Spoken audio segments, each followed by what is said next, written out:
ایصال ثواب کی مجالس کا خود بخود ایک موضوع معین ہو جاتا ہے. یہ معین ہے اسلام کی جانب سے.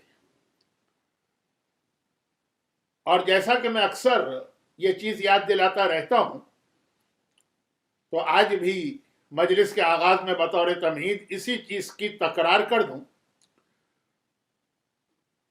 دیکھیے، ہمارے یہاں دو چیزیں ایسی رائج ہیں اور ہر مسلمان ان دو چیزوں کو اس طرح سے مانتا ہے کہ ہر چیز پہ بحث کرنے والے اور آرگومنٹ کرنے والے بھی یہ دو چیزوں پر کبھی آرگومنٹ نہیں کرتے.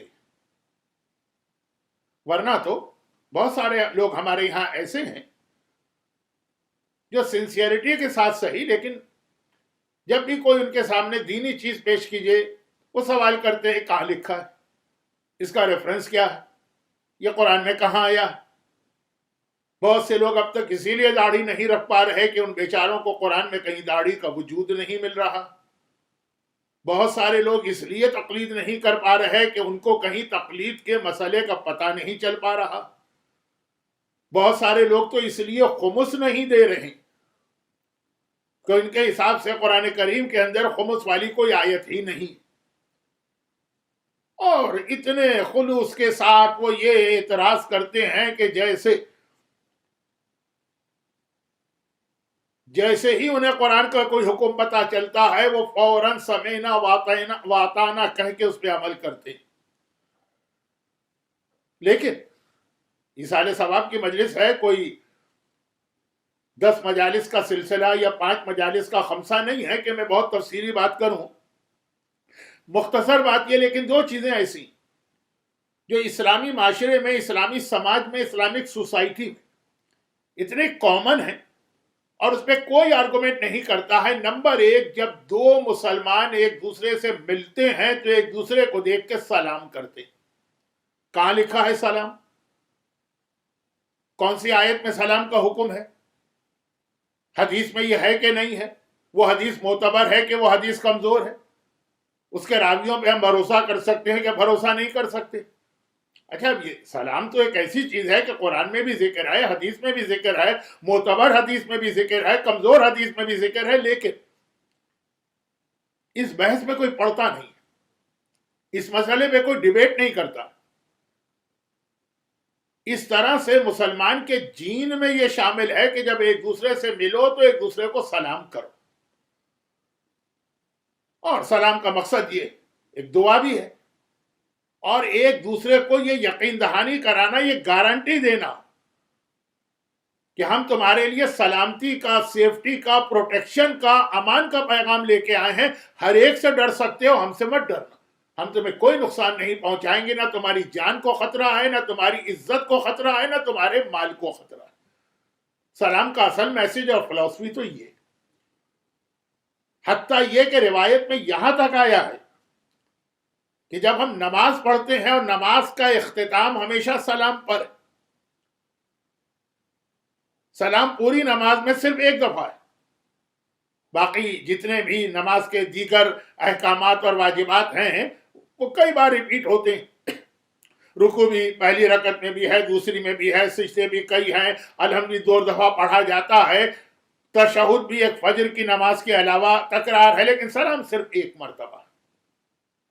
2 رکعتی نماز ہو، 3 رکعتی نماز ہو، 4 رکعتی نماز ہو، سلام صرف ایک.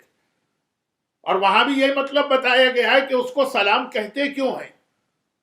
ٹھیک ہے، وہ سلام جو ہے اس کے اندر لفظ سلام بار بار آ رہا ہے، السلام علیکم ایھا النبی، السلام علینا وعلی عباد اللہ، السلام علیکم. لیکن وہاں بھی مطلب معصوم نے یہی سمجھایا کہ سلام کا مطلب یہ ہے کہ اس سلام کے ذریعے سے تم اپنی نماز کو محفوظ کر رہے ہو.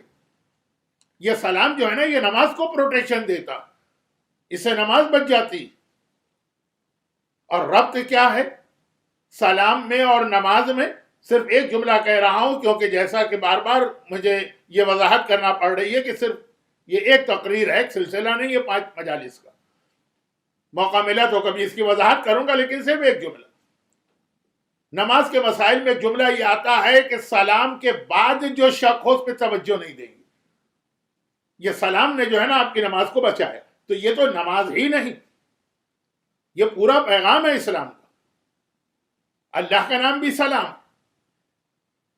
لیکن جو اس وقت بات ہو رہی ہے، جب دو مسلمان ملتے ہیں تو ایک دوسرے کو یہ گارنٹی دیتے ہیں کہ ہم سے تمہارا مال بھی محفوظ ہے، ہم سے تمہاری عزت بھی محفوظ ہے، ہم سے تمہاری جان بھی محفوظ ہے. عزت کا مطلب یہ ہے کہ اس میں ساری چیزیں آ جاتی ہیں، جس میں غیبت بھی آ گئی، جس کے اندر تہمت بھی آ گیا، جس میں کسی کی برائی بھی آ گئی، بہت ساری باتیں. تو یہ سلام ایک پیغام. دو جب زندہ مومن ایک دوسرے سے ملیں، بلکہ اگر آپ کی توجہ ہو تو اسلام میں تو یہاں تک حکم ہے کہ جب قبرستان میں جاؤ تو قبر کے مردوں کو بھی سلام کرو، کیونکہ اسلام کے پوائنٹ آف ویو سے یہ ہے ایصال ثواب. اسلام کے پوائنٹ آف ویو سے مرنے والا مرا ہے، ختم نہیں ہوا. جیسے اب یہ مرحوم رضوی صاحب، پیدائش ہندوستان کی تھی، زندگی کا بڑا حصہ شارجہ میں گزرا، آخری عمر کے اندر لندن پہنچے، مختلف جگہوں پہ گئے. تو اسی طرح سے موت بھی ایک دوسرے ملک میں جانا، زندہ ہے وہاں، وہ موجود ہے تو اس کو سلام کرتے ہیں. یہ بات بہت پھیل رہی ہے، میں اس کو سمیٹنا چاہتا ہوں. تو خلاصہ یہ کہ سلام، اس پر کوئی بحث نہیں کرتا کہ کہاں لکھا ہے، کدھر لکھا ہے. لیکن جب کبھی آپ کسی کو سلام کریں تو ذہن میں میسج رکھیے گا کہ آپ اس کو کیا یقین دہانی کرا رہے ہیں. اور دوسرا جملہ جس پر کوئی اعتراض نہیں کرتا ہے، کوئی ڈیبیٹ نہیں، کوئی کسی قسم کا آرگومنٹ نہیں، وہ یہ ہے کہ جب ہم کسی مرنے والے کی موت کی خبر پاتے ہیں، چاہے ہم اس کے وارثوں سے تعزیت کرنے کے لیے جا رہے ہیں فار کنڈولنس، یا یہ کہ اگر نہ جا سکیں، مرحوم مسعود رضوی صاحب کا انتقال جہاں ہوا، ہر آدمی تو وہاں نہیں پہنچ سکا، تو ان کے وارثوں کو جنہوں نے پیغام بھیجا تعزیت کا، تب بھی، یا خالی مرنے والے کے موت کی خبر پائی، کسی سے ہم بات بھی نہیں کر رہے، تب بھی زبان پہ آتا ہے انا للہ و انا الیہ راجعون. موت کے حوالے سے انا للہ کا جملہ ایسا ہے کہ کوئی آرگومنٹ اور ڈیبیٹ نہیں.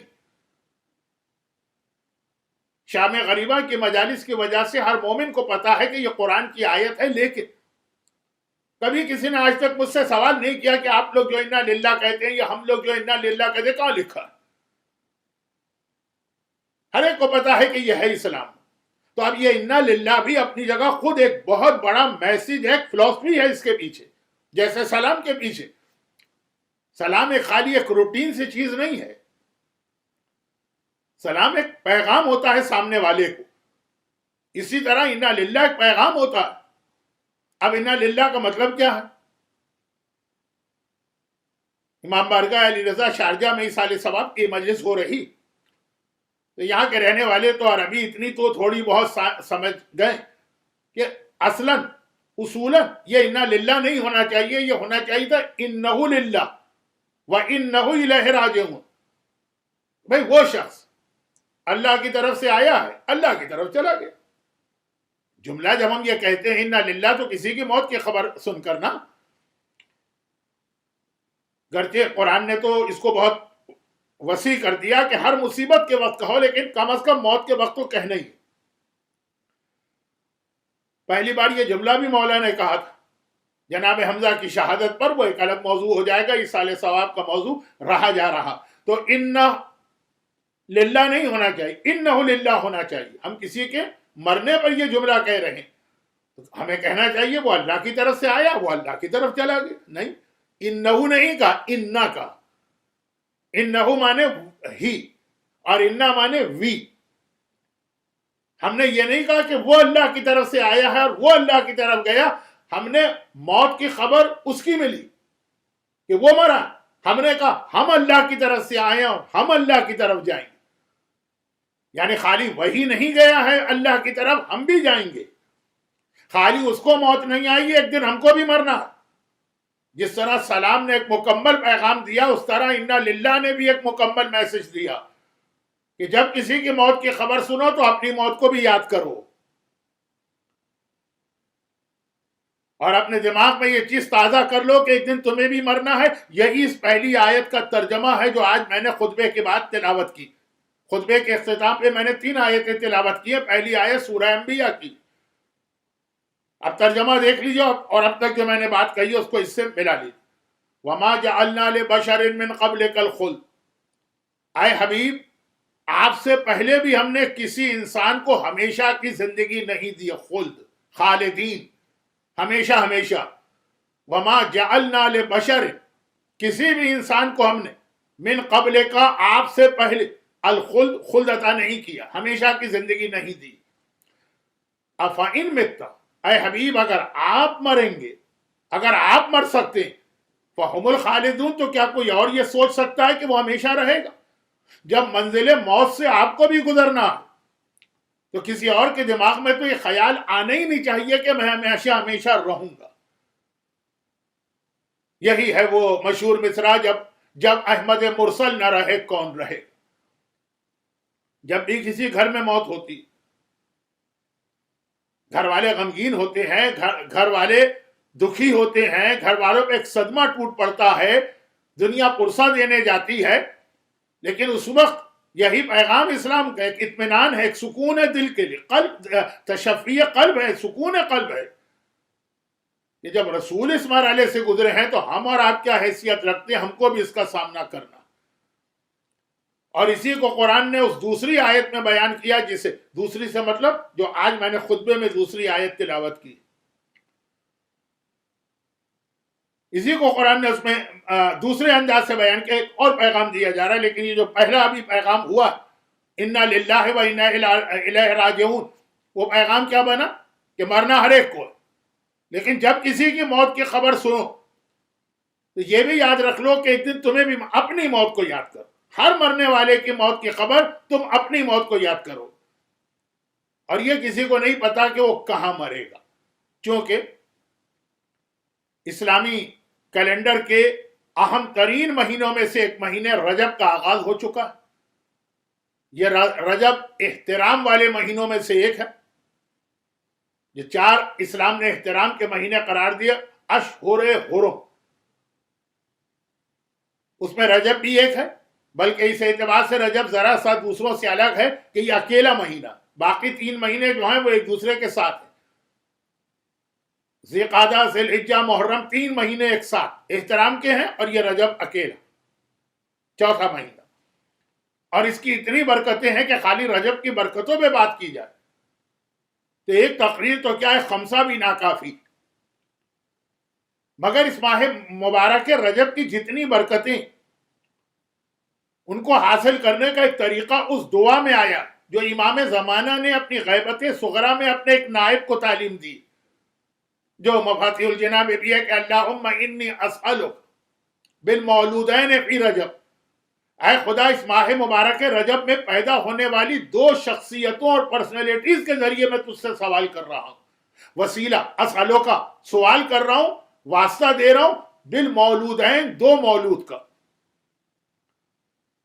دنیا کے کسی مومن سے پوچھ لیجئے کہ ماہ رجب کا نام سنتے ہی تمہارے ذہن میں کس کی ولادت آتی؟ 13 رجب, مولائے متقیان, مولائے کل, مولائے کائنات. مگر امام زمانہ کی اس دعا میں مولا کا وسیلہ نہیں دیا گیا. رجب میں پیدا ہونے والے 2 مولود, آنی محمد ابن علی وابنہ علی ابن محمد المنتجب. وضاحت بھی کر دی امام نے. اگر خالی اتنا کہتے کہ ماہ رجب میں یہ 2 پیدا ہوئے اور باقی ہم پہ چھوڑ دیتے کہ تم اندازہ لگاؤ, تو یقیناً ہم پہلا نام تو مولا ہی کا لیتے, دوسرے کے بارے میں سوچتے کہ وہ اور کون کون ہو سکتے ہیں. مگر نہیں, زمانے کے امام نے یہاں اس دعا میں آنی کا لفظ استعمال کیا. آنی جسے اردو میں ہم کہیں گے یعنی. اے خدا میں 2 مولود کا واسطہ دے رہا ہوں, یعنی محمد ابن علی ہمارے 9ویں امام, وابنہ اور ان کا بیٹا علی ابن محمد ہمارے 10ویں امام. اس ماہ مبارک رجب کی دعا میں 10ویں امام کا خاص وسیلہ دیا گیا ہے, یہ کہہ کر کہ وہ اس مہینے میں پیدا ہوئے. اور اگر آپ صحیح روایتوں کو دیکھیں تو 10ویں امام اس اعتبار سے ماہ رجب سے بہت زیادہ کنیکٹڈ ہیں کہ 10ویں امام کی ولادت بھی اسی مہینے میں ہے, 10ویں امام کی شہادت بھی اسی مہینے میں. مولا کی ولادت اس مہینے میں ہے، شہادت اس مہینے میں نہیں. نویں امام کی ولادت اس مہینے میں ہے، شہادت اس مہینے میں نہیں. پانچویں امام کی ولادت اس مہینے میں ہے، شہادت اس مہینے میں نہیں. ساتویں امام کی شہادت اس مہینے میں ہے، ولادت نہیں. ایک یونیک مثال ہے 10ویں امام کی کہ ولادت بھی اسی مہینے میں ہے، شہادت بھی اسی مہینے میں ہے، اور ان کا وسیلہ دے کر رجب کی برکتیں مانگی جا رہی.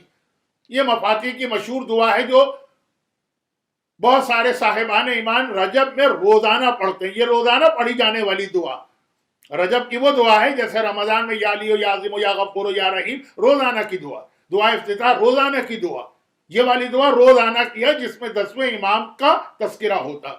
تو 10ویں امام کے حوالے سے دو واقعات ایصال ثواب کے دائرے میں رہ کر، جن میں پہلا واقعہ وہ ہے جو اب تک بات پہنچی، مرنا ہر ایک کو. اس پہ یہ سورہ انبیاء کی آیت اور یہ پیغام بار بار یاد دلایا جا رہا ہے، جب کوئی مرنے والے کی خبر پاؤ اپنی موت کو ضرور یاد کرو. اور کسی کو نہیں پتا کب مرنا ہے اور کہاں مرنا ہے. اب 10ویں امام کے حالات میں ایک واقعہ آتا ہے یحییٰ ابن حرثمہ کا، مشہور واقعہ آپ نے سنا بھی ہوگا، لیکن ایصال ثواب کی مجلس ہو اور ماہ رجب کی یہ تاریخیں ہوں تو مختصر صحیح اسے دہرانے کا دل ہی چاہ رہا. متوکل عباسی 10ویں امام کو گرفتار کر کے سامرہ بلانا چاہتا. 10ویں امام مدینے میں، وہاں سے سامرہ گئے اور ایسے گئے کہ پھر وہیں شہید ہو کے وہیں دفن ہوئے، واپس مدینے نہیں آئے. تو اب جب ان کی گرفتاری کے لیے فوج بھیجی گئی تو یحییٰ ابن حرثمہ کے ذریعے وہ 300 سپاہی لے کے چلا. فوج میں ہر قسم کے لوگ ہوتے ہیں.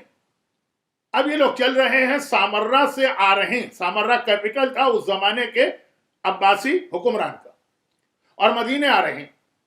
اور پرانا زمانہ ہے، یعنی 1200 سال پہلے کی تو بات ہے، دنیا کی آبادی کم تھی. چنانچہ راستے میں بہت سارے ویرانے آتے تھے، آج بھی آتے ہیں، وہ تو خیر 1200 سال پہلے. تو اب جو راستہ آ رہا ہے سامرہ سے مدینہ، اس میں ایک ایسی وادی آئی، ایک ایسا علاقہ آیا کہ صحرا، ڈیزرٹ. اب یہ لوگ خود بھی صحرا کے رہنے والے، لیکن وہ بڑا عجیب قسم کا صحرا تھا. دور دور تک گھاس کی ایک پتی بھی نظر نہیں آ رہی، جسے ہم کہیں گے آدم نہ آدم زاد، اور اس سے گزرنا ہے. تو اب وہ رات ہو گئی وہاں اسٹے کی. اب اس قافلے میں ایک شیعہ بھی ہے، امام کا ماننے والا بھی ہے، ایک دشمن بھی ہے. ان میں آرگومنٹ ہوتا رہتا ہے. خود یہ یحییٰ ابن حرثمہ شاید مسلمان بھی نہیں، جو فوج کا کمانڈر ہے. تو اب یہ کہ رات ٹھہر گئے، سونے سے پہلے تھوڑی دیر بات چیت ہوتی ہے، گپ شپ. ان دونوں میں بہت زیادہ مذہبی بحث ہوتی تھی. تو دشمن اہل بیت نے اس مومن سے کہا، کاتب سے، جو کتابت، جس کا کام تھا کہ وہ کاغذات، ڈاکومنٹس وغیرہ تیار کرے، اس سے کہا کہ تم جس علی کو مانتے ہو، امام علی، ماہ رجب میں امام علی کا بھی ایک تذکرہ آ ہی گیا. ان کی ایک حدیث ہے کہ قیامت کے دن دنیا کے ہر علاقے سے مردے اٹھیں. کوئی زمین ایسی نہیں ہے جہاں کوئی نہ کوئی دفن نہ ہوا، بلکہ ایک نہیں، ہر قبر سے 70 مردے اٹھیں گے، وہ تو اپنی جگہ، لیکن دنیا کے ہر علاقے سے. اب یہ بتاؤ کہ یہ اتنا بڑا صحرا ہمارے سامنے، آدم نہ آدم زاد، دور دور تک کوئی بستی نہیں ہے، نہ کوئی چانس ہے بستی ہونے کا. یہاں آدمی کیوں آ کر رہے گا؟ نہ پانی ہے، نہ کوئی کھانے پینے کی چیز ہے، کوئی ایسی چیز نہیں. اب بتاؤ یہاں سے کیا قیامت میں یہاں سے بھی لوگ اٹھیں گے؟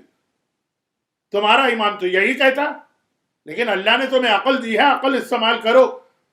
اب یہ بات ایسی تھی کہ باقی سپاہیوں کی بھی سمجھ میں آ گئی، جن کو اس مذہبی بحث میں نہیں الجھنا تھا، لیکن بات تو سمجھ میں آ گئی کہ علاقہ ایسا ہے کہ یہاں تو امکان ہی نہیں ہے کبھی کوئی آدمی آ کر رہے. سب نے مذاق اڑایا. وہ مومن بیچارہ شرمندہ ہو کے خاموش ہو گیا، کہا کہ میرے پاس جواب نہیں ہے، لیکن مجھے یقین ہے میرے امام نے سچ کہا. یہی مومن کا طریقہ ہونا چاہیے. بہت ساری چیزیں ایسی ہیں کہ بہت سے لوگ آ کر آپ کہیں گے سائنس تو یہ کہہ رہی ہے، اور فلسفہ تو یہ کہہ رہا ہے، اور عقل تو یہ کہہ رہی ہے، اور امام تو یہ کہہ رہے، تو ہم فلسفے کو مانیں، عقل کو مانیں، سائنس کو مانیں، کس کو مانیں؟ آپ کہیں کہ میرے پاس جواب نہیں ہے، لیکن جو میرے مولا نے کہا وہ سچ کہا. خیر خوب مذاق اڑایا، پھر سو گئے، چلے گئے۔ اگلے دن مدینے پہنچے، یحییٰ نے امام سے کہا کہ بھئی یہ حکم آیا ہے کہ میں آپ کو سامرہ لے کے جاؤں، آپ چلنے کی تیاری کریں۔ مدینہ شہر تھا، امام کا شہر تھا، یہ نہیں کہا کہ ان کو ہتھکڑی ڈالو، تو ساتھ میں امام کے لیے کہا تھا۔ کہا کیا تھا اس وقت؟ تو ہارون خود آیا تھا حج اور زیارت پر، تو یہ تو ایک چھوٹی فوج لے کر آیا، جنگ تو نہیں کرنا ہے، کہا کہ آپ کو بلایا۔ امام نے کہا چلو ٹھیک ہے، لیکن آج نہیں، میں کل جاؤں گا۔ اس نے کہا خیر کوئی بات نہیں۔ تو یہ ایک دن آپ نے کیوں مانگے؟ کہا مجھے تھوڑا سا سفر کی تیاری کرنا۔ اس نے کہا کہ تیاری کی کیا ضرورت، ہم فوج ہے، ہمارے پاس سارا سامان ہے۔ کہا کہ نہیں، ایک دن مجھے دو۔ پھر اپنے غلاموں کو بلایا اور کہا کہ دیکھو سردی کے جتنے کپڑے ہیں نا، یہ سویٹر وویٹر، یہ اوور کوٹ اور یہ سردی کے کپڑے تیار کرو، بارش کے ہوتی ہے نا برساتی اور اوور کوٹ، بارش سے بچنے کے لیے یہ سب تیار کرو، کل ہم کو جانا۔ یحییٰ ابن ارسمہ کہتے ہیں میرے دل میں خیال آیا کہ کتنے بے وقوف ہیں یہ لوگ مدینے والے، اس کو امام مانتے؟ اتنا شدید گرمی کا موسم اور ایسی شدید دھوپ پڑے گی پورے راستے میں، صحرائی راستہ، اور یہ سردی کے کپڑے اور بارش کے کپڑے لے کے چل رہے ہیں۔ اس کے لیے ایک دن امام نے لیا تھا۔ اگلے دن چلے ہم لوگ، میں کیا بولتا، میرا کیا تعلق، لیکن دل ہی دل میں ہنس رہا تھا۔ واپسی بھی اسی راستے سے ہوئی، اسی صحرا میں ہم پہنچے، اور وہی کہ بہت بڑا صحرا تھا، ایک دن میں ہم اس کو کراس نہیں کر سکتے تھے، تو رات ہو گئی، ٹھہر گئے۔ ہم اپنے اپنے خیموں میں گئے، جیسے ہی ٹھہرے ویسے ہی اچانک بادل آئے، بجلی چمکنے لگی، بادل گرجنے لگے، اور ایسی موسلادھار بارش ہوئی۔ بعض صحراؤں کی بارش بڑی خطرناک ہوتی، سردی سے سب کانپنے لگے، بارش کا پانی۔ اس وقت امام کا ایک غلام آیا اور مجھے اور میرے ڈپٹی کو، ہم لوگوں کا ایک ٹینٹ تھا، برساتی بھی تھی، رین کوٹ اور سردی کے کپڑے بھی دیے، اور کہا کہ امام نے یہ تمہیں بھجوایا، اپنی جان بچاؤ۔ پوری رات عجیب کیفیت ہماری فوج کے رہی ہے۔ فوج کے نوجوان ہیں جو سردی گرمی بارش ہر موسم برداشت کرنے کے عادی ہوتے ہیں۔ صبح کا وقت آیا، بارش رکی، ہم لوگ خیموں سے نکلے، دیکھا کہ میرے 80 آدمی مر چکے ہیں۔ اب یہ 80 میتیں لے کے کو تھوڑی ہم جاتے، ہم نے وہیں زمین کھود کے ان کو دفن کرنا شروع کی۔ اس وقت امام نے اس دشمن اہل بیت کو بلایا، اور بلانے کے بعد کہا کہ دیکھو آتے وقت اس راستے میں یہی رک کر تم نے میرے ایک چاہنے والے کا مذاق اڑایا تھا نا، اور میرے جد کی حدیث پر شک ظاہر کیا تھا نا کہ یہاں کون آدمی آ کے رہے گا اور یہاں کس کی قبر بنے گی کہ قیامت میں مردے اٹھیں گے۔ یہ دیکھو قبریں تم خود بنا رہے، اپنے ہاتھوں سے قبریں بنا رہے، اور میرے جد کے فرمان کو سچا ثابت کر رہے ہو، یہ لوگ قیامت کے دن یہاں سے اٹھیں۔ اور یحییٰ ابن ارسمہ کہتا ہے پھر مجھے بلا کے کہا کہ مدینے میں تم میرے گھر میں بیٹھ کر دل میں یہ سوچ رہے تھے کہ یہ گرمی کے موسم میں سردی کے لباس، اور اتنے خشک موسم میں یہ بارش کے برساتی، یہ کیوں؟ یہ اس لیے۔ اسی وقت وہ کلمہ پڑھ کر امام کی امامت کا اقرار کرنے لگا، لیکن اس وقت امام نے سورہ لقمان کی آخری آیت کا ایک ٹکڑا بھی تلاوت کی، وَمَا تَدْرِي نَفْسٌ بِأَيِّ أَرْضٍ تَمُوتُ، کوئی انسان نہیں جانتا کہ وہ کس زمین پہ مرے گا۔ انسانی زندگی میں ہجرت کے مختلف مرحلے آتے ہیں، آدمی سوچتا کچھ ہے، ہو کچھ جاتا۔ پیدا ایک علاقے میں ہوا، بظاہر اس کا ارادہ ہے کہ مرتے دم تک اپنے شہر میں رہنا، لیکن کہاں اسے موت آتی ہے کسی کو نہیں پتا۔ یہ قرآن کہہ رہا ہے وَمَا تَدْرِي نَفْسٌ، کسی نفس کو نہیں پتا، یعنی کسی انسان کو نہیں معلوم، بِأَيِّ أَرْضٍ تَمُوتُ، کس زمین میں اس کو موت آنے والی۔ دنیا کے ہر علاقے میں موت آئے گی، ہر جگہ قبر بنے گی۔ یہ تو نہیں پتا کہاں موت آنے والی ہے، لیکن سورہ ہجر کی آخری آیت، یہ دوسرا پیغام۔ اور یہ جو سورہ ہجر کی آخری آیت ہے، اس کو میں نے اپنے خطبے میں دوسری آیت بنا کے تلاوت کیا۔ مرنا، موت کو یاد کرو، ہر زمین میں موت ہوگی، اور کوئی آدمی سوچ بھی نہیں سکتا ہے، اس نے انتظامات کہیں اور کیے۔ بہت سے لوگ ہوتے ہیں کہ اپنی زندگی میں اپنی قبر تیار کرا لیتے ہیں، قبر خرید لیتے ہیں، انتظامات کہیں ہیں، موت کہیں آ گئی۔ لیکن کہاں موت آئے، کب موت آئے، کس مرحلے میں موت آئے، یہ کسی کو نہیں پتا. موت آئے گی ضرور، یہ ہر ایک کو پتا ہونا چاہیے. یہ سورہ ہجر کی وہ آیت ہے. سورہ ہجر قرآن کریم کا سورہ نمبر 15 ہے. یہ آخری آیت ہے. ایصال ثواب کی مجلس بھی ہے اور ممبر کا ایک تقدس بھی ہے، اس لیے کوئی ایسا جملہ نہیں کہنا چاہتا، لیکن یہ آیت کا نمبر وہ ہے جو کرکٹ کھیلنے والوں کو بہت پریشان کرتا ہے. 99. سورہ ہجر میں صرف 99 آیتیں ہیں. ایک آیت اللہ نے کم رکھی، 100 نہیں ہونے پائے. تو یہ آخری آیت. اور اس آیت سے مسلمانوں کے ایک فرقے نے، ایک گروہ نے، فرقہ تو نہیں کہوں گا، ایک گروہ نے ایک عجیب عقیدہ بنا لیا ہے کہ ہمیں نماز، روزے، حج، زکوٰۃ، واجبات، کسی چیز کی ضرورت نہیں. کیوں؟ آیت سنی، وَاعْبُدْ رَبَّكَ، عبادت کرو اپنے رب کی، حتیٰ یَأْتِیَکَ الیقین، کب تک عبادت کرو؟ سال، 2 سال، 5 سال، 10 سال، 20 سال، 50 سال. آدمی جب بھی کوئی کام کرتا ہے پوچھا جاتا ہے کتنے دنوں کا کام ہے، کہ تعلیم حاصل کرو. کتنے سال پڑھنا ہے؟ 15 سال. یا اور کوئی کام پہ لگا دیا، کتنے سال یہ کام کرنا ہے؟ اتنے سال. وہ پروجیکٹ ہم کو ملا کے پروجیکٹ آپ کو کرنا ہے، کتنے سال میں کمپلیٹ کرنا ہے؟ کہا 5 سال.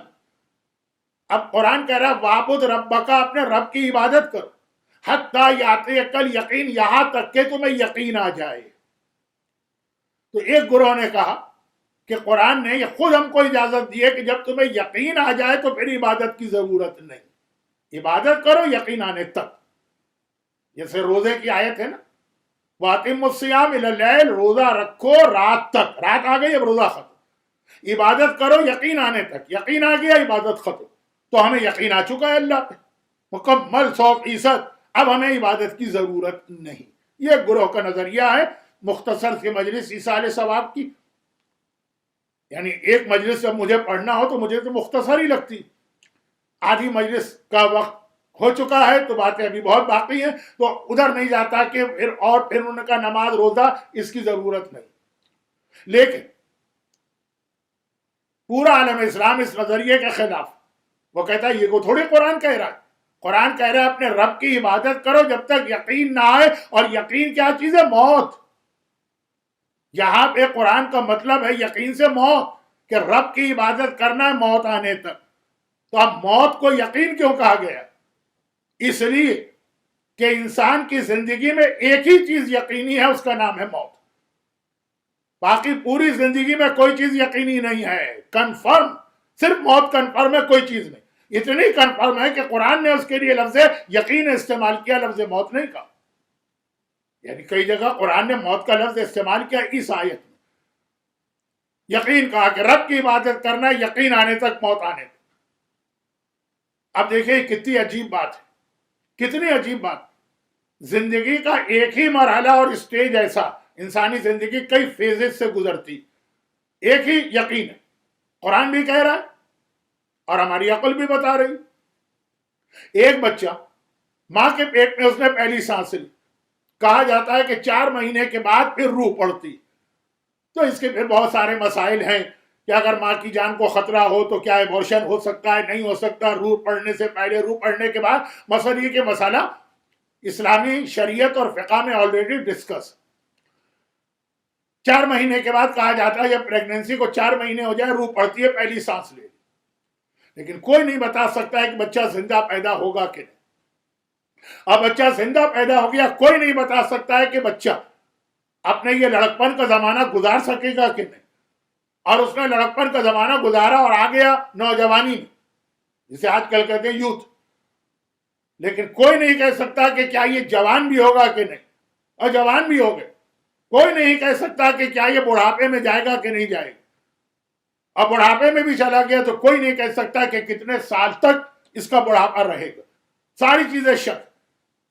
ماں کے پیٹ میں پہلی سانس لی، زندگی آ گئی، یہ یقین. اب اس کے بعد کے سارے مرحلے، پیدا ہونا، لڑکپن، جوانی، بڑھاپا، یہ سب شک والے مرحلے. لیکن صرف ایک مرحلہ یقین والا ہے.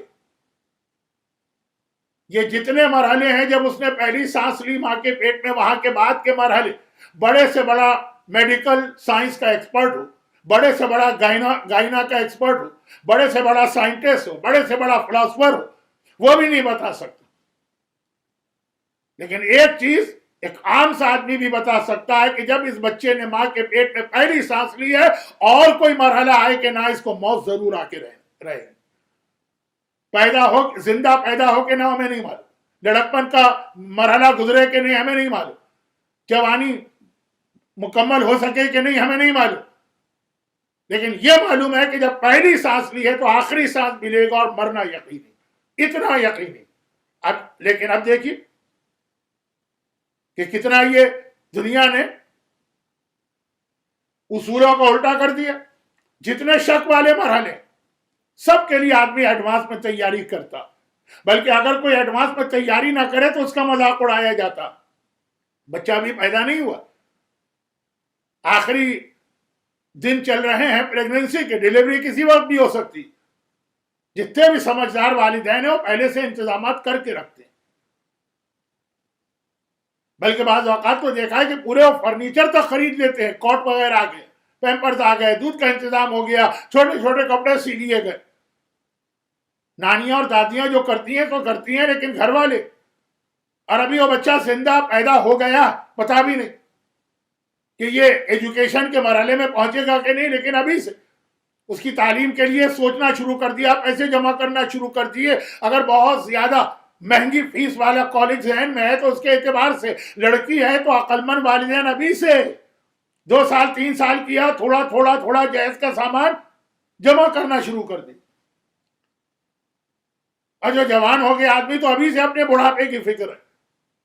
کچھ لوگ انشورنس لیتے ہیں، کچھ لوگ انویسٹمنٹ اسکیمیں لیتے ہیں، کچھ لوگ کیا بڑھاپے کے پلان لیتے ہیں، کیا کیا چیزیں ہوتی. بلکہ اگر کوئی یہ نہ کرے اب بعد میں اس کو پریشانی ہو تو لوگ اسی کو مذاق اڑاتے ہیں. پریشان بھی یہ ہے، مذاق بھی اس کا اڑا رہے ہیں.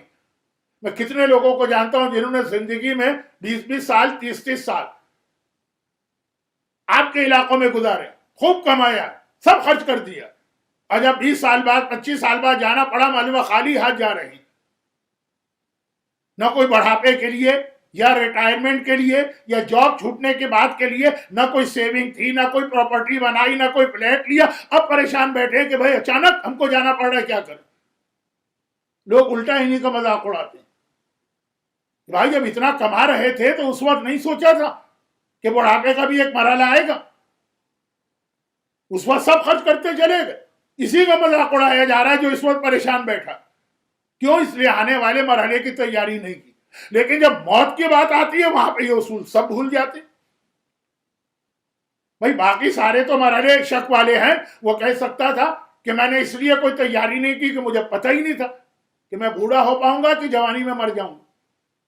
اور تو اور وہ جوانی میں مر گیا اور اپنے بچوں کے لیے کچھ چھوڑ کے نہیں گیا. دنیا اسی کو برا کہہ رہی. جب کما رہے تھے کوئی خیال نہیں کیا بچوں کے لیے کچھ بنا کے جاتے. اور یہی ایسے آدمی کا مذاق اڑانے والے جو پہلے سے فیوچر کے بارے میں نہیں سوچتا، یہی دنیا جو مذاق اڑا رہی. جب موت کا مرحلہ آتا ہے تو وہاں الٹ گیا اصول. جبکہ یقینی مرحلہ تو خالی موت کا مرحلہ، یہ تو کنفرم مرحلہ. اس کے لیے بھی تو کوئی تیاری کرو. اس کے لیے اگر کوئی تیاری کرے تو اس کا مذاق اڑایا جاتا. بھئی کس لڑکی کو یا کس بچی کو شوق ہے کہ اس کے اپنے رشتہ دار اور اس کے اپنے دوست اس کا مذاق اڑائیں. لیکن ملیں گی آپ کو بہت ساری بچی جو حجاب کرتی ہیں اور ان کا مذاق ان کی فیملی میں اڑایا جاتا، ان کا مذاق ان کی سہیلیاں اور فرینڈز اڑاتی، لیکن وہ اپنا حجاب نہیں چھوڑتی ہے کہ ان کو پتا ہے کہ یہی چیز مرنے کے بعد کام آئی. اب وہاں مذاق اڑایا جا رہا. مذاق کیوں اڑا رہی ہے؟ یہ اپنی قبر کی، یہ اپنے فیوچر کی تیاری کر رہی ہے. بچی ذرا سی 6 7 8 سال کی ہوئی، ماں نے کچھ زیور بنایا، ماں نے کچھ کپڑے رکھے، کپڑے تو خیر پرانے ہو جاتے ہیں، باپ نے کچھ اس کی سیونگ کی جہیز کے لیے. تو اگر وہ اپنی قبر کے لیے حجاب کر رہی تو اس کا مذاق اڑانا ہے کہ اس کو اپریشیٹ کرنا ہے اور ہمیں بھی اسی کی پیروی کرنا. اب اگر کوئی بزنس میں حلال و حرام کا خیال کرتا، بھئی آتا ہوا پیسہ کس کو برا لگتا، لیکن چھوڑ دیا ہم نے کہ یہ حرام ٹرانزیکشن. دنیا مذاق اڑائے کہ پاگل ہو گئے وہ صاحب. بھائی وہ تیاری کر رہا ہے اپنے آنے والے مرحلے کے لیے. آنے والا مرحلہ کتنا سخت ہے. اب یہاں پہ آپ دو چھوٹی چھوٹی حدیثیں سن لیجئے تاکہ میں وقت میں اپنی بات پوری کر سکوں. ایک بار میرے مولا نے ایک مومن کو اس کے سوال کے جواب میں یہ اصول بتائے. اس نے ایک سوال کیا تھا. یہ سوال عام طور پہ سمجھانا مشکل ہے، لیکن جس کو تھوڑی بہت عربی آتی ہے، تھوڑی بہت، اس نے کہا مولا یہ بتائیے کہ قریب کیا ہے اور اقرب کیا، عجیب کیا ہے اور عجب کیا ہے.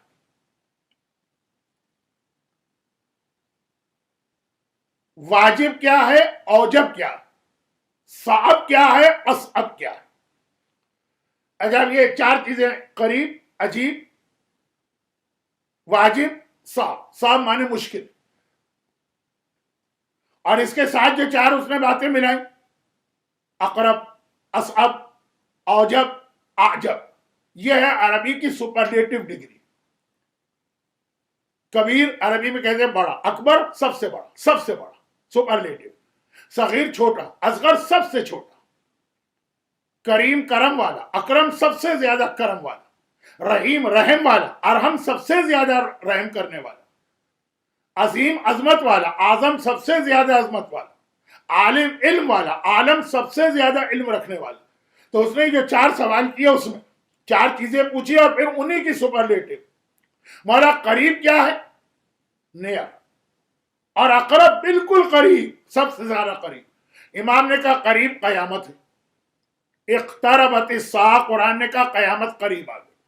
لیکن اقرب اس سے بھی زیادہ قریب موت ہے. قیامت قریب ہے لیکن اقرب اس سے بھی زیادہ قریب موت. عجیب چیز دنیا، لیکن عجب اس سے بھی زیادہ عجیب ہے دنیا کی محبت. دنیا عجیب کیوں ہے یہ بھی روایت میں آیا. اتنے لوگوں کو اس دنیا نے دھوکہ دیا، اتنے لوگوں کو اس دنیا نے تباہ کیا، اس کے بعد بھی آدمی کے دل میں اس کی محبت. دیکھیے میں پوری حدیث نہیں سمجھانا چاہتا ہوں، وقت بھی نہیں ہے اور موضوع بھی نہیں. مولا واجب کیا ہے؟ واجب یعنی لازم، کمپلسری، کا اللہ کی اطاعت واجب ہے. اور اوجب کیا ہے؟ یعنی سب سے بڑا واجب. اوجب مانے سب سے بڑا واجب، کا گناہوں سے بچنا. یہ زیادہ بڑا واجب ہے. اللہ کی اطاعت واجب ہے، گناہوں کا بچنا اس سے زیادہ واجب ہے. اسی لیے آپ کے پاس روایتوں کا ایک سلسلہ آئے گا، آپ کے سامنے روایتوں کا سلسلہ آئے گا. نماز کتنا بڑا واجب ہے، لیکن اگر گناہ سے آدمی نہیں بچا نماز ضائع ہو جاتی. حسد کرنے والے کی نماز قبول نہیں، غیبت کرنے والے کی نماز قبول نہیں، اور کتنے گناہ گار، ایک الگ موضوع. گناہ سے بچنا. ہمارے یہاں سے میری مراد ہے کہ میرے بزرگوں کا تعلق یو پی سے تھا، تو اکثر ایک محاورہ ہوتا تھا کہ اگر کوئی آدمی روزہ رکھتا ہے اور اس کے بعد گناہ نہیں چھوڑتا تو کہتے روزہ کیا ہوا، تو کتے کا فاقہ ہو گئے. کون لوگ کہتے تھے؟ گھر میں بیٹھنے والی عورتیں. ہماری نانی اور دادیاں جو الف بے بھی نہیں پڑھ سکتی تھی، دستخط تو کر ہی نہیں سکتی، انگوٹھا لگاتی ہیں، لیکن اتنا ان کو بھی پتا تھا یہ مولا کی حدیث کے اطاعت خدا واجب ہے، گناہوں سے بچنا اس سے بڑا واجب. ہاں چوتھی چیز، صاحب مولا مشکل چیز کیا ہے؟ کم موت. موت بہت مشکل چیز، لیکن اصل اس سے بھی زیادہ مشکل چیز ہے بغیر تیاری کے قبر میں جانا. دیکھیے بعض اوقات ایسا ہوتا ہے کہ ایک چیز، مثلا ہم کو ایک سفر کرنا، بہت مشکل سفر، ایسی جگہ جا رہے ہیں بہت مشکل جگہ، لیکن اس سے زیادہ مشکل ہوگا کہ ہم بغیر تیاری کے وہاں پہنچ جائیں. تو موت خود ایک مشکل مرحلہ. آغائے نائینی جیسے مرجے کا واقعہ ہے. آغائے نائینی آج کا پورا حوزہ علمیہ ان کے گرد گھوم رہا. مرحوم آغائے محسن الحکیم کے استاد، مرحوم آغائے محمود شاہرودی کے استاد، مرحوم آغائے خوئی کے استاد، مرحوم آغائے عبدالحادی شیرازی کے استاد، مرحوم آغائے ہادی میلانی کے استاد. یہ میں نے نام نہیں لیے، یہ مرجعیت کے پہاڑ میں نے آپ کو گنائے ہیں، ان کے استاد تھے آغا نائین۔ مرنے کے بعد جب ان کے قریب ترین شاگرد جمال گل پائگانی نے ان کو دیکھا، آپ پوچھا کہ جب موت آئی تو آپ پہ کیا گزری؟ کہا کہ ساری زندگی میں نے روح نکلنا پڑھایا، اتنا مرجے نہیں، مراجے کا استاد، لیکن ایک ایسی کیفیت ہے مشکل کی کہ الفاظ میں بتا ہی نہیں سکتا۔ بہت سارے واقعات ہیں، ٹائم نہیں۔ اسے احتضار، یہ تو پہلا مرحلہ ہے موت کا، اس کے بعد تو ابھی بہت مرحلے ہیں، اور اس سے زیادہ مشکل یہ ہے کہ آدمی اس مرحلے کی تیاری بھی نہ کرے اور بغیر تیاری کے اس دنیا سے چلا جائے۔ ایصال ثواب میں اپنی موت یاد کرنا ہے، کیا مطلب اپنی موت یاد کرنے کا؟ بھئی یہ جملہ کہہ دینا کہ جی مرنا تو ہر ایک کو، نہیں، موت کو یاد کرنے کا مقصد اپنی موت کی تیاری کرنا ہے۔ اور تیاری میں ایک بات یاد رکھیے گا، بہت مختصر بتا رہا ہوں، باتیں بہت تھیں، پتہ نہیں وقت کہاں سے کہاں چلا گیا۔ ایک بہت ہی مختصر سی ایک بات، لیکن بہت اہم۔ قرآن کریم کے 30ویں پارے میں جو دوسرا سورہ ہے، تیسرا، اس میں یہ آیت آئی ہے جو مولا کی ایک مشہور مناجات ہے، مناجات امام علی۔ ہم مسجد کوفہ میں بھی پڑھتے ہیں جب زیارت پہ جائیں، اور شب قدر کے اعمال میں بھی اس کو انجام دیتے ہیں۔ اس میں بھی ان آیتوں کا تذکرہ، یہ آیتیں اس میں بھی آئی۔ آیتیں کیا؟ یوم یفر المرء من اخیہ و امہ و ابی و صاحبتہ و بنی، وَيَوْمَ يَفِرُّ الْمَرْءُ مِنْ أَخِيهِ وَأُمِّهِ وَأَبِيهِ وَصَاحِبَتِهِ وَبَنِيهِ۔ قیامت کا دن ایک ایسا دن ہوگا، ابھی قیامت جو ہے نا، یہ موت ہمیں قیامت تک لے جا رہی ہے، اسی لیے کہا گیا کہ موت اس سواری کا نام ہے، اس ایروپلین کا نام ہے جو آپ کو یہاں سے وہاں تک لے جاتی ہے۔ موت کا صرف ایک کام، آپ کو دنیا سے قیامت میں، آخرت میں لے جانا، وہ سواری ہے موت۔ اور قرآن کہہ رہا ہے یوم یفر المرء من اخی، قیامت کے دن بھائی کو دیکھ کر بھائی بھاگے گا۔ یفرو اردو میں بھی آتا ہے فرار، حدیث خیبر میں بھی ہے لأوتین الرایۃ غدا رجلا کرارا غیر فرار، فرار۔ قرآن کہہ رہا ہے کہ اس دن بھائی کو دیکھ کر بھائی فرار ہوگا، بھاگے گا۔ اور وہ امہ و ابی، خالی بھائی سے نہیں، ماں کو دیکھ کے بھاگے گا، باپ کو دیکھ کے بھاگے گا۔ وہ صاحبتہ ہی، اپنے اسپاؤس کو دیکھ کے بھاگے گا، یعنی شوہر بیوی کو دیکھ کر اور بیوی شوہر کو دیکھ کر، وہ بنی، اور اپنی اولاد کو دیکھ کے بھاگے گا۔ بچا کیا؟ پوری فیملی تو آ گئی۔ بھائی کو دیکھ کے بھائی بھاگے گا، اولاد کو دیکھ کے والدین بھاگیں گے، والدین کو دیکھ کے اولاد بھاگے گی، شوہر اور بیوی ایک دوسرے کو دیکھ کے بھاگیں گے۔ اس کا بعض اوقات غلط ترجمہ کر دیا جاتا، لوگ ترجمہ کرتے ہیں کہ اس کا مطلب یہ ہے کہ قیامت میں کوئی کسی کو نہیں پہچانے گا۔ یہ کہاں لکھا ہے آیت؟ آیت میں لفظ یفرو ہے، فرار۔ فرار تو خود مطلب ہی اس کا یہ ہے کہ پہچان رہے ہیں تبھی بھاگ رہے ہیں۔ جب آدمی پہچانتا ہے، ہم نے کسی سے قرضہ لیا ہے، واپس نہیں کرنا چاہتے، وہ آ گیا سامنے، ہم بھاگیں گے؟ ہم نے پہچان لیا ہے، اس سے تو ہم نے پیسے لیے، اور نہیں پہچانتے تو نہیں بھاگیں گے۔ وہ پھر آ کے ہمارا ٹیٹوا پکڑ لے گا کہ لاؤ میرا پیسہ، بطور مثال کہہ رہا ہوں۔ تو قرآن کا یہ لفظ بتا رہا ہے کہ بھائی بھائی کو دیکھ کے پہچان رہا ہے، اولاد و والدین پھر کیوں بھاگ رہے ہیں؟ ایک وجہ ہے، بہت اہم، یہی میں کہہ رہا تھا، موت کی تیاری کسے کہتے ہیں؟ اور وہ یہ کہ میدان قیامت کے اندر جب آدمی قبروں سے نکلے گا، اور یہ شروع مجلس میں آ گیا، مولا علی کی حدیث بھی آ گئی، 10ویں امام کی تصدیق بھی آ گئی، قرآن کی آیت بھی آ گئی، ہر زمین سے لوگ نکلیں گے، قبروں سے نکلیں گے، اور اس کے بعد پھر اللہ اپنے طریقے سے سب کو حساب کتاب کے لیے بلائے گا۔ کون پہلے جا رہا ہے، کون بعد میں جا رہا ہے، اس کا کوئی ایسا سیٹ قسم کا رول نہیں۔ اللہ کے پاس اصول ہوں گے، مثلا ہو سکتا ہے جس کے اچھے اعمال اس کو پہلے بلا کے فارغ کر دیا جائے تاکہ قیامت کی زحمت سے وہ بچ جائے۔ بہرحال بلایا جائے گا۔ اچھا، جب بلایا جائے گا، کہاں بلایا جائے گا؟ جہاں نامہ اعمال کھولا جائے گا۔ نیکیاں اور برائیاں گنی جائیں گی، جہاں کاؤنٹنگ ہوگی، اس کے بعد پھر واپسی نہیں ہے، ون وے ہے وہ، پھر اس کے بعد سیدھا سیدھا آگے جانا، اچھے اعمال ہے تو جنت، برے اعمال ہے تو جہنم، جانا ہی جانا ہے۔ ایک دفعہ آپ اپنی لائن سے نکلے تو واپس نہیں آئیں گے، آگے جانا، تو نامہ اعمال کے بعد فیصلہ ہو گیا کدھر جانا ہے، وہ فیصلہ ہمارے ہاتھ میں پرچہ دے دیا گیا کہ آگے بڑھو۔ اچھا اب ہو گئی ہے کہ بلایا گیا مومن کو، وہ وہاں گئے، نامہ اعمال کھولا، حساب کتاب ہوا نیکی اور برائی کا۔ اگر نیکیاں زیادہ ہیں، جو قرآن نے کہا کہ ثقلت موازینہ و خفت موازینہ، دو تین جگہ قرآن میں یہ لفظ آئے، یا نیکیوں کا پلہ بھاری ہو گیا یا ہلکا رہ گئے۔ اگر نیکیاں زیادہ ہیں تو جنت، پرچہ دے دیا، پرمٹ دے دیا، وہ الاٹمنٹ دے دیا، جنت میں ہمارا محل الاٹ ہے، دے دیا کہ جاؤ جنت چلے گئے۔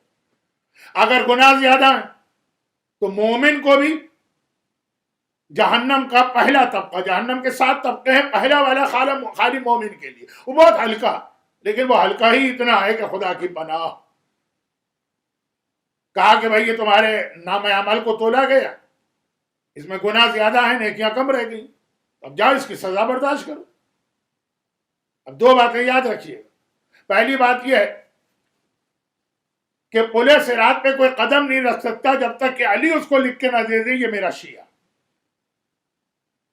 لیکن اس کے بعد پلے صراط پہ عذاب آنا شروع ہوگا۔ جہنم کا پہلا طبقہ پلے صراط ہی، نماز، روزہ، خمس، سب کا حساب کتاب ہوگا۔ جس کو علی نے لکھ کے دیا یہ میرا شیعہ ہے، وہی تو جائے گا پلے صراط پر، اور پلے صراط کا حساب کتاب اسی کو دینا، بہت مشکل مرحلہ۔ خدا ہم سب کو بچائے، ہمارے اعمال تو اس قابل نہیں ہیں، لیکن علی کی محبت جو ہمارے دلوں میں ہے، وہ شہزادی کونین کی شفاعت۔ اور دوسری حدیث شہزادی کونین کی، کہ میں جنت کے دروازے پہ کھڑی رہوں گی اتنی دیر تک جب تک کہ میرا آخری شیعہ اور چاہنے والا بھی جنت میں نہ آ جائے۔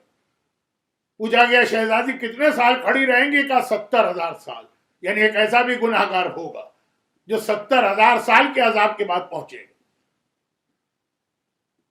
اب بہت تفصیل میں بھی میں جا سکتا ہوں، لیکن کبھی اگر کم سے کم 5 مجالس یا عشرے کا موقع ملا اس عنوان پر بھی بات چھوڑی۔ تو اب اگر گناہ زیادہ ہیں، نیکیاں کم ہیں، تو سیدھا سیدھا کوئی زیادہ آرگومنٹ، بحث مباحثہ نہیں، جاؤ جہنم کے پہلے طبقے میں۔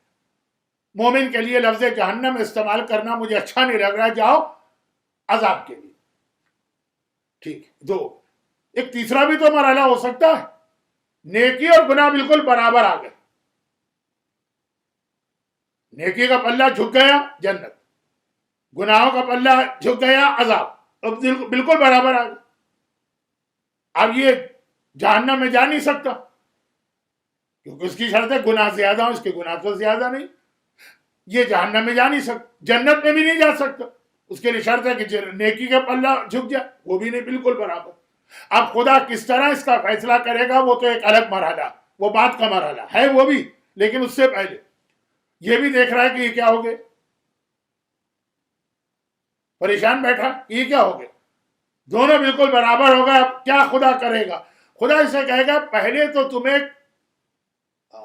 فیسلٹی دی جاتی ہے، ایک آفر کی جاتی ہے، اگر قیامت کے میدان سے تم ڈھونڈ کے کوئی ایک نیکی لے کے آ جاؤ تو مسئلہ حل ہو گیا، ابھی بالکل برابر ہے، ایکول، ذرا سی بھی نیکی آ جائے، ذرا سی بھی، کوئی 1 من کی یا 20 کلو کی یا 1 کلو کی یا 500 گرام کی نہیں چاہیے، 1 گرام، بس ترازو کے پلے کو ذرا سا جھکانا، اگر تم یہ نیکی لے کے آ جاؤ تو معاملہ یہیں پہ ابھی نمٹ جائے گا، اصولوں کے تحت یہ فیصلہ ہوگا کہ اس کا نیکی کا پلہ جھک گیا، کیونکہ بھئی یہ ہے ایصال ثواب کی مجلس کا مقصد، کیونکہ قیامت میں فیصلہ خالی اپنے اعمال پہ نہیں ہوگا، وہاں یہ فیسلٹی ہوگی کہ دوسرے بھی مرنے والوں کو اعمال دے سکتے ہیں۔ دنیا میں جب ہم مرنے والے کے لیے کوئی نیکی کرتے ہیں یہ کہلاتا ہے ایصال ثواب، اس میں ہماری مجلسیں بھی آ گئیں، اس میں ہمارا فاتحہ کرنا بھی آ گیا، اس میں ہمارے اس کے لیے نماز ہدیہ میت بھی آ گئی، جتنے بھی ہم نیکی کرتے ہیں۔ اور قیامت میں بھی اگر کوئی چاہے تو اپنے نامہ اعمال سے کہے خداوندہ ایک نیکی میں اس کو دینے کو تیار ہوں، جو کام آپ دنیا میں کر سکتے ہیں وہ قیامت میں بھی ہو سکے گا اعمال کے حوالے سے۔ آج ہم جو یہاں مرحوم مسعود حسن رضوی صاحب کے ایصال ثواب کے لیے بیٹھیں تو انشاءاللہ تو ان مرحوم کو ہمارے اس عمل کی ضرورت بھی نہیں، ان کی اپنی نیکیاں کافی. لیکن اسلام نے جو اصول اور طریقہ بتایا کہ ایک مومن دوسرے مومن کو نیکیاں دے سکتا ہے، جس طرح سے ایک مومن دوسرے مومن کو دنیا میں کیش دے سکتا ہے، درہم دے سکتا ہے، دینار دے سکتا ہے، پراپرٹی دے سکتا ہے، کپڑے دے سکتا ہے، نیکی بھی دے سکتا ہے. اسی پہ ہمارا پورا ایصال ثواب کا سیٹ اپ ہے. اب ٹائم نہیں رہا تو کبھی اور تفصیل آئے گی کہ پھر اس میں اور کچھ باتیں آتی ہیں، لیکن یہ ان شارٹ. اور یہی قیامت میں تو کہا کہ دیکھو جب بالکل برابر آ گئے دونوں ترازو کے پلے تو فیصلہ تو ہونا ہی کرنا، فیصلہ تو ہونا، کچھ تو کرنا، وہ ہمارا ایک نظام ہے. لیکن پہلے ایک آفر تمہیں دی جاتی کہ اگر تم خود سے کہیں سے کوئی نیکی لے کے آ جائے، اور چھوٹی سی، کوئی بہت بڑی نیکی نہیں چاہیے، جیسا کہ میں نے کہا کوئی 1 ٹن 2 ٹن 10 من 20 من 20 کلو کی نہیں، 1 گرام کی نیکی، 1 گرام کی. نامہ اعمال والا جو ترازو ہے نا وہ بہت ہی زیادہ حساس قسم کا ہے، جو سونار کے پاس جویلر کے پاس ترازو ہوتے ہیں اس سے بھی زیادہ حساس. ذرا سی نیکی کو اس نے کہا خدا بندہ اتنی سی بات، ارے پورا کٹم میرا، یعنی پوری میری فیملی موجود ہے قیامت کے میدان میں، ایک سے ایک نیک لوگ بھی ہیں، جا کے جس سے کہوں گا اتنی سی نیکی تو ہر ایک دے دے گا، یہ آفر قبول کر کے وہ واپس پلٹے گا. اچھا جب اس کا حساب کتاب ہو رہا ہے تو جتنے اس کے جاننے والے ہیں وہ دیکھ بھی رہے. ہوتا ہے نا کہ آپ کسی دنیا کے ایسے ملک کے امیگریشن میں جائیں جہاں بڑی سختی ہوتی ہے امیگریشن کی، اور پاسپورٹ پہ اسٹیمپ لگتی ہے، بہت سے لوگوں کو واپس کر دیتے ہیں، تو جتنے لائن میں کھڑے لوگ ہیں وہ آگے والے کو دیکھتے ہیں اس پہ کیا گزر رہی ہے. ہر ایک کو اپنا اسٹیج یاد آ رہا ہے کہ ہم بھی جائیں گے نا، پہلے دیکھ لو وہاں کیا ہو رہا. تو اب ہر ایک کی نکاح، قیامت میں کروڑوں لوگ ہیں، ہر ایک کو نہیں دیکھے گا، لیکن ایٹ لیسٹ جو اس کو جاننے والے ہیں وہ تو پہچانتے ہیں نا، دیکھیں گے یہ واپس آ رہا. یہ ہر ایک کو پتا کہ اگر اس کا فیصلہ ہو گیا ہوتا تو یہ واپس نہیں آتا، پھر تو سیدھا جاتا، وہ ون وے ہے. واپس آنے کا مطلب یہ ہے کہ اس کو ایک نیکی چاہیے، صرف وہی آدمی واپس آئے گا جسے نیکی چاہیے. اب ہر ایک ڈر رہا ہے کہ ہم سے نیکی نہ مانگ لے. دنیا میں درہم و دینار آپ کو دینے والے بھی قیامت میں گھبرا رہے ہوں گے. کیوں؟ کہا کہ اگر اس نے ہم سے نیکی مانگی ہم نے دے دی تو یہ ایک نیکی ہمارے نامہ اعمال میں سے کم ہو گئی نا. اب پتا چلا جب ہمارا نامہ اعمال کھلا بالکل ہمارا ترازو برابر ہو گئے، تب ہمیں افسوس ہوگا کہ اگر وہ نیکی ہم نے نہ دی ہوتی تو یہ برابر نہیں ہوتا، ذرا سا نیکیوں کا پلہ جھک جاتا. ایک نیکی اس وقت دینے سے ہماری جنت رک جائے گی. اب یہ ہر ایک کے دل میں خیال آیا کہ ہمیں کیا پتا ہمارا نام اعمال کھلے گا تو اس وقت ہمارے ترازو کے پلے کس طرح ہوں گے. کوئی نیکی دینے کو وہاں تیار نہیں، چھوٹی سی نیکی دینے کو بھی نہیں. جب ان کو یہ پتا چل گیا کہ اتنی سی نیکی بھی کبھی جنت کو روک لیتی ہے، چنانچہ جیسے واپس آتا دیکھا اس کو بھائی بھاگا. ایسا نہ ہو کہ آمنا سامنا ہو جائے تو کچھ شرم آ جائے، ماں باپ بھاگے کہ ویسے تو جان قربان ہے اس کے اوپر، لیکن جنت کون قربان کرتا ہے. اور ابھی تو کہنے کو تو ہر آدمی کہے گا میں جنت بھی قربان کر دوں، وہاں تو اپنی آنکھوں سے قیامت کا عذاب دیکھ رہے ہوں گے. ماں باپ بھاگیں گے کہ یہ نیکی نہ مانگ لے، اولاد بھاگے گی کہ یہ نیکی نہ مانگ لے. خیر اولاد تو آج کل دنیا میں ویسے ہی ماں باپ کو دیکھ کے بھاگتی ہے، نیکی تو دور کی چیز ہے کہ درہم و دینار نہ مانگ لیں. بیوی شوہر بیوی کو دیکھ کے بھاگے گا. اور یہ جو اتنے کانفیڈنس کے ساتھ آیا تھا کہ پورا میرا خاندان ہے، اتنی سی نیکی مجھے چاہیے، وہ کیا مشکل ہے. وہ جو وہاں کا منظر دیکھے گا تتر بتر، یہ یہاں بھاگا وہ وہاں بھاگا، کوئی مجھے آنکھ ملانے کو تیار نہیں، کوئی مجھے دیکھنے کو تیار نہیں. اس وقت اسے افسوس ہوگا ان لوگوں پر نہیں. وہ سمجھ رہا ہے ان کا پرابلم، وہ سمجھ رہا کہ میں خود اس مرحلے سے گزر رہا ہوں، سمجھ رہا. افسوس ہوگا دنیا میں کتنے موقع تھے کہ چھوٹی چھوٹی نیکیاں میں کر سکتا تھا، ایک چھوٹی سی نیکی اور ایکسٹرا کر لیتا تو آج مجھے جنت مل جاتی. اب ایک بات یہاں پہ بہت چھوٹی سی بات بتا دوں کیونکہ وقت نہیں رہا. دنیا میں اگر آپ کسی کو نیکی دیں گے نا تو کوئی نقصان نہیں ہے. کیوں؟ روایت ہے کہ جب تم کسی کو نیکی دیتے ہو تو اس کی ڈبل نیکی اللہ تمہیں پلٹ کے دیتا. یہاں تو سمجھیے آپ نے اگر ایک نیکی کسی کو دے دی، ایصال ثواب یہی آپ نے مرنے والے کے لیے ایصال ثواب کیا کہ خدا بندہ 2 رکعت میں نے نماز پڑھی، اس کا ثواب فلاں کو دے رہا. آپ لاس میں نہیں رہے، آپ نے ایک ثواب دیا اور 2 نمازوں کے ثواب آپ کو مل گئے. یہ 2 تو میں منیمم کہہ رہا ہوں. آپ نے یہاں دنیا میں 100 درہم کسی کو دے دیا اپنے مرنے والے کے نام پر، یہ آپ کا نقصان نہیں ہوا، 200 درہم آپ کے نامہ اعمال میں آ گئے. قیامت میں یہ نہیں چلتا. مرنے کے بعد اب نامہ اعمال بند ہو جاتا ہے. جتنی نیکیاں ہیں وہ اتنی ہیں، یہ دے سکتے ہو، کسی سے لے سکتے ہو، لیکن یہ نہیں کر سکتے کہ یہ دو تو خدا اس کے بدلے میں ڈبل واپس کرے. یہ ذہن میں رکھیے گا، ورنہ لوگ کہیں گے کہ بھائی وہ وہاں جب ہم نے بار بار سنا ہے کہ دوسرے کو نیکی دینے سے خود ہمیں بھی نیکی ملتی ہے تو قیامت میں دے دیں گے، ہمیں بھی ملے گی. نہیں، کمانے کا موقع نہیں ہے نئی نیکی. قیامت میں اب کمائی نہیں، جو ہے وہ ہے. خود دے دو کسی کو، یا کوئی آلریڈی کمایا ہوا ہے نیکی وہ آپ کو دے دے، یہ چلے گا ایکسچینج. لیکن دنیا میں ابھی موقع ہے. اب یہ آدمی کو حد سے زیادہ افسوس ہوگا، کاش اتنے موقع میرے پاس آئے تھے ایصال ثواب کے بھی، یعنی مرنے والے کو میں نیکی دیتا اور ڈبل ڈبل خود لیتا، اور خود اپنی نیکی کے بھی. بہت سے تو ہم نے چھوڑ دیا کہ اتنی چھوٹی سی نیکی کر کے 2 مومن ملے، سلام میں ہی پہل کر دی. اب یہ بھی ایک نیکی. لیکن قیامت میں افسوس اس بات کا ہوگا جب پتہ چلے گا ترازو کے پلے بالکل برابر ہوگا، 1 گرام کی نیکی اگر آ جائے جنت تمہاری. اسی لیے وہ حدیث ہے رسول کی، ہر شب جمعہ، آج بھی شب جمعہ، ہر شب جمعہ تمہارے مرنے والوں کی روحیں تمہارے گھر میں آ کے فریاد کرتی ہیں، ہماری مدد کرو، چاہے 1 لقمہ کھانے کا ہمارے نام پر کتے کو دے دو، جانور کو دے دو. یہ بھی دیکھنے کی ہے، بہت چھوٹی صحیح ہے نا. وہاں تو قیامت میں تو 1 گرام کی نیکی چاہیے ہوگی اگر ترازو برابر ہوگے. چاہے وہ 1 رومال ہمارے نام پر کسی کو دے دو. اور یہ آپ کو پتا ہے کہ مومنین میں یہ بھی شرط نہیں ہے کہ غریب ہی کو دو تو ثواب ملے گا، پیٹ بھرے کو بھی کھانا کھلاؤ تو ثواب ہے، لکھپتی کو بھی کوئی گفٹ دو تو ثواب ہے. ایسے تو جتنے زیادہ حقدار کو دیں گے ثواب زیادہ ہے. لیکن میں یوں بتا رہا ہوں کہ نیکی، کوئی نیکی اپنے ہاتھ سے نہ جانے. اچھا یہ تو ہو گیا نیکی. اور اگر آدمی الٹا گناہ مول لے، اب ایک چھوٹا سا مسئلہ بھی بتا دوں آج اور مجلس کو اختتام تک پہنچاؤں.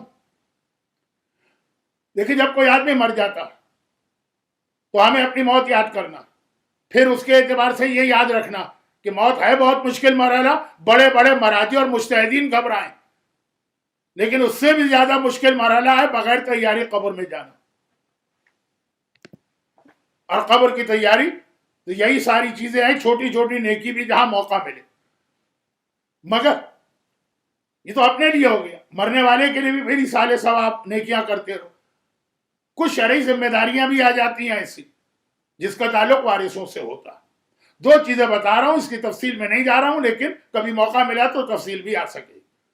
جب کوئی مرنے والا مرتا تو اس کے جائیداد یا ایسٹس یا پراپرٹی یا کیش یا جو کچھ اس کی ملکیت، اس کے وارثوں کو اس میں کوئی حق نہیں، جب تک کہ 4 مرحلوں سے نہ گزر جائے. نمبر 1، مرنے والے کا کفن دفن کا خرچہ جو نارمل ہوتا، یہ بھی آغا سیستانی کا فتویٰ. باقی مراجع تو کہتے ہیں کہ وہ بھی نہیں، صرف واجب کفن دفن کا خرچہ. وقت نہیں ہے کہ تفصیل میں جاؤں، چھوٹی سی بات، جو کفن ہمارے ہاں مردوں کو دیا جاتا ہے وہ 6 پیس کا ہے، اس میں 3 پیس واجب ہے، 3 مستحب. تو باقی تو مراجع کہتے ہیں کہ وہ جو 3 واجب پیس ہے خالی اس کا خرچہ لے گی، مستحب کا بھی نہیں لے سکتے. لیکن آغا سیستانی کہتے ہیں کہ جو نارمل جس طریقے سے کفن دفن ہوتا، اب یہ بھی نہیں کہ ایک آدمی کا انتقال ایک شہر میں ہوا، اس کی میت ہمیں دوسرے شہر میں ٹرانسفر کرنا، اس کا خرچہ بھی ہم اس کے مال سے نکالیں، وہ جائز نہیں. جہاں ہمارا وہیں دفن کرو، اگر کہیں اس کو منتقل کرنا ہے تو خرچہ خود سے دو. تو 4 مرحلے ہوتے ہیں. نمبر 1، پہلے اس کا کفن دفن کا جو نارمل خرچہ ہے وہ پہلے اس کے مال میں سے نکالو. ہاں اگر کوئی اور تیار ہو جائے کہ خرچہ میں دینے کو تیار ہوں تو یہ اسٹیج ختم. لیکن پہلا. نمبر 2، اس کے قرضے. قرضے کا لفظ بہت بڑا، لیکن اس کو سمجھانے کا وقت بھی نہیں، اور شاید میرے پاس اس وقت اتنا علم بھی نہیں. قرضے، چاہے وہ اللہ کے قرضے ہوں، خمس، زکوٰۃ، فطرہ، یا بندوں کے قرضے ہوں، پیسے لیے اور واپس نہیں کی.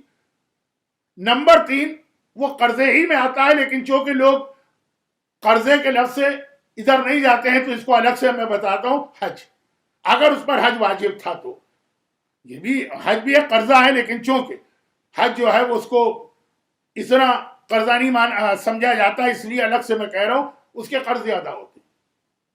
اور نمبر 4، یہ 3 مرحلوں کے بعد اب جو بچا اس کا 1/3 جو وہ وصیت کر کے گیا، اس کے بعد جو بچ جائے گا وہ وارثوں کا حق ہے. اور اگر اسی میں سارا ختم ہو گیا تو وارثوں کا کوئی حق نہیں. عقلاً و شرعاً وارث کا مرنے والے میں کوئی حق نہیں اس کے مال میں. بچ گیا، بچا ہوا ملتا ہے، بس یہ یاد رکھیے لفظ بچا ہوا، جو بچا ہوا ہے وہ وارثوں کا حق،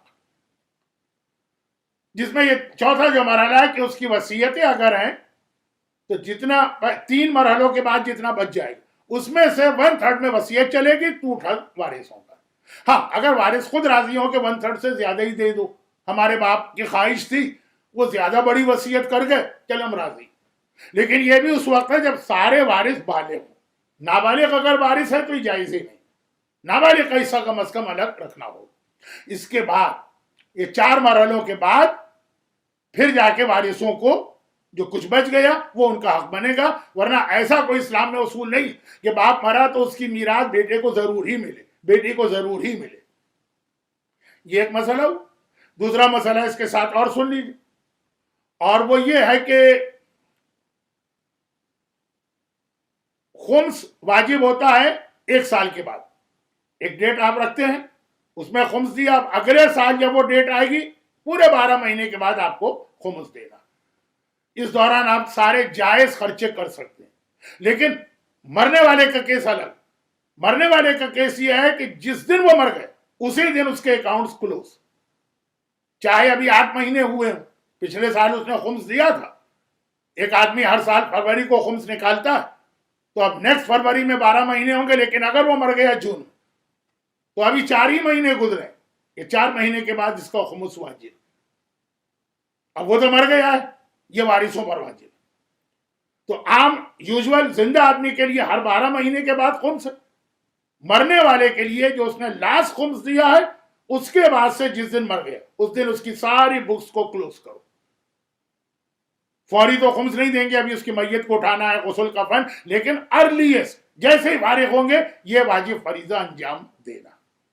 اور آخری بات یہ کہ ابھی آپ نے جو لسٹ سنی کہ جو مرنے والے کے جائیداد کی تقسیم سے پہلے کے واجبات ہیں اس میں نماز روزہ نہیں، کیونکہ نماز روزہ واجب کفن دفن میں نہیں آیا، یہ قرضوں میں نہیں آیا، یہ حج میں نہیں آیا. نماز روزہ جو ہے وہ مرنے والے کا نہیں کرایا جائے گا جب تک کہ وہ وصیت نہ کرے. اور اگر وصیت کرے گا تو وصیت صرف 1/3 میں چلتی ہے. اس کی جتنی وصیتیں اس نماز روزے کو اس کے ساتھ ملا دیں گے. یہ نہیں ہے کہ ہر مرنے والے کے مرنے کے بعد اس کی نماز روزہ اس کی جائیداد میں سے ہوگا، یہ وارثوں کے ساتھ زیادتی. اور اگر نابالغ وارث ہیں تو ظلم. تو موت مرنے والے کا ایصال ثواب، اپنی موت کی تیاری، اسی کے یہ سارے، اسی میں یہ مرحلے بھی. اور یہ آخری جو مسئلے میں نے بتائے نا، یہ اتنے اہم مسئلے، یہ اتنے اہم مسئلے کہ ہم اور آپ تو گناہگار ہیں نا، ہم سے تو جگہ جگہ غلطی کا امکان ہے. ان مسئلوں کی اتنی اہمیت ہے کہ کائنات کا جو سب سے بڑا معصوم ہے وہ بھی کربلا پہنچتا ہے تو پہلی فکر یہ ہوتی ہے کہ میری شہادت کے بعد کے جو مرحلے ہیں وہ کیسے طے ہوں.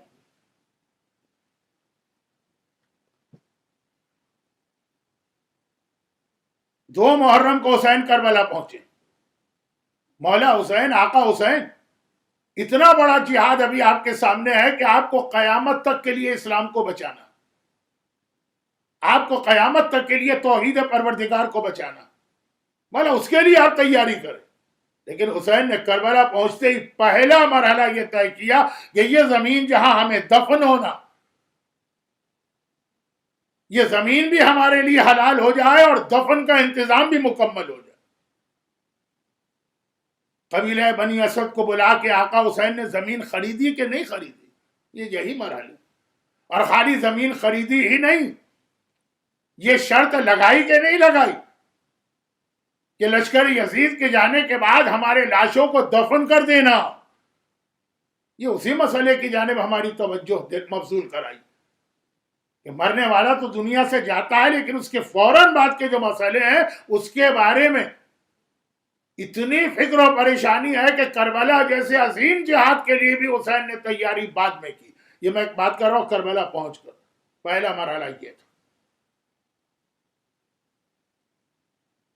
مرحوم مسعود حسن رضوی صاحب انتقال ہوا، وارث موجود،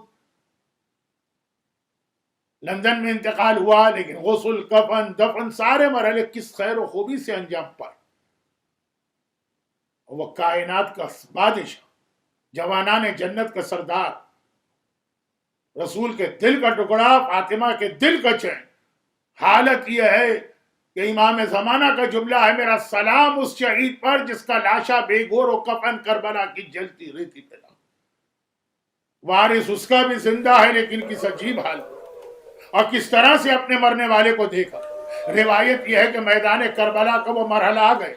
یہ میرا آقا حسین ایک مرتبہ دشمنوں سے جہاد کرنے کے لیے ذوالجناح پہ سوار ہو کے مقتل میں چلا گیا، اور حسین کا وارث بستر کے اوپر غشی کے عالم میں پڑا. ہاں بہن ہے جو بھائی کا جہاد دیکھنے کے لیے در خیمہ پر آئی. اللہ آپ کو خیمہ گاہ لے بھی گیا ہے اور بار بار لے جائے. یہی خیمہ گاہ ہے جس کے دروازے پہ زینب کھڑی اور اپنے بھائی کا وہ جہاد دیکھ رہی کہ جہاں حسین جہاد بھی کرتے جا رہے ہیں اور بار بار اپنا تعارف بھی کراتے جاتے ہیں، انا ابن رسول اللہ، مجھے پہچانو میں رسول کا بیٹا ہوں. اور کوئی نہیں ہے جو حسین کے اس نعرے کا جواب دے. ہاں در خیمہ سے زینب کہتی ہے مرحبا یا ابن رسول اللہ، ہاں اے رسول کے بیٹے، تو نے اس وقت دنیا کو میری ماں کے دودھ کی طاقت دکھا دی.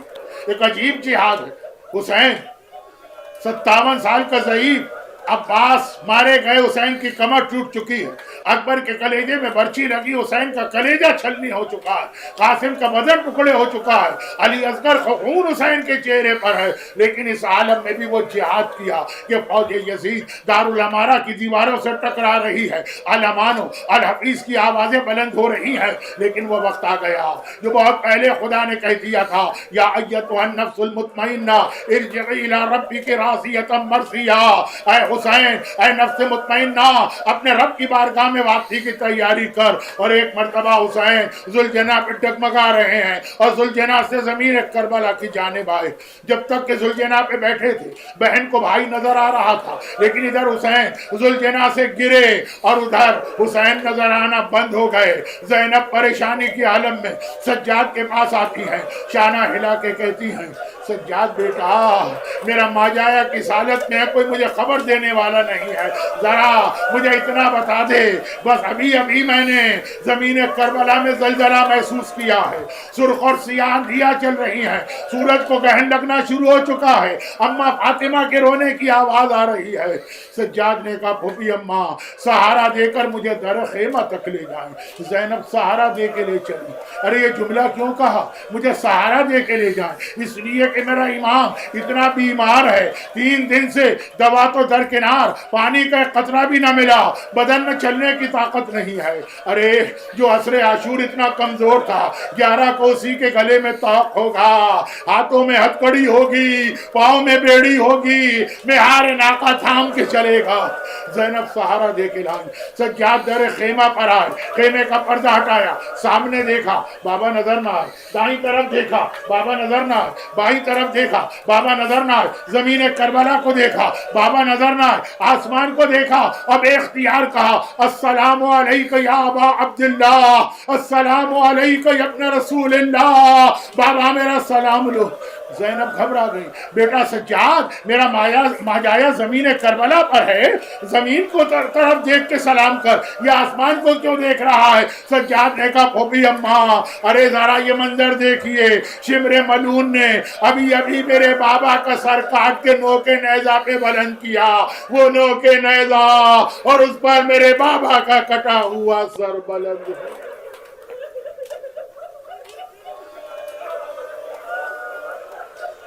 الا ولعنۃ اللہ علی اعدائهم اجمعین وسيعلم الذين ظلموا أيّ منقلب ينقلبون. پروردگارا میرے مظلوم آقا سید الساجدین کی اس یتیمی کا واسطہ، اور میرے مظلوم سرکار سید الشہداء کے ان مصائب کا واسطہ مرحوم سید مسعود حسن رضوی کو اعلی علیین میں انہی کے جوار سے ملحق فرما۔ پروردگار اور اس خاندان کی دیگر تمام مرحومین کی بھی مغفرت فرما۔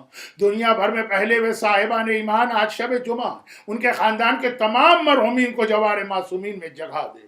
خداوند اہل بیت اطہار کے ان مصائب کا واسطہ ہم سب کو، خاص طور پر مرحوم کے اہل خانہ کو، وارثوں کو، متعلقین کو دنیا اور آخرت کی ہر پریشانی سے محفوظ فرما۔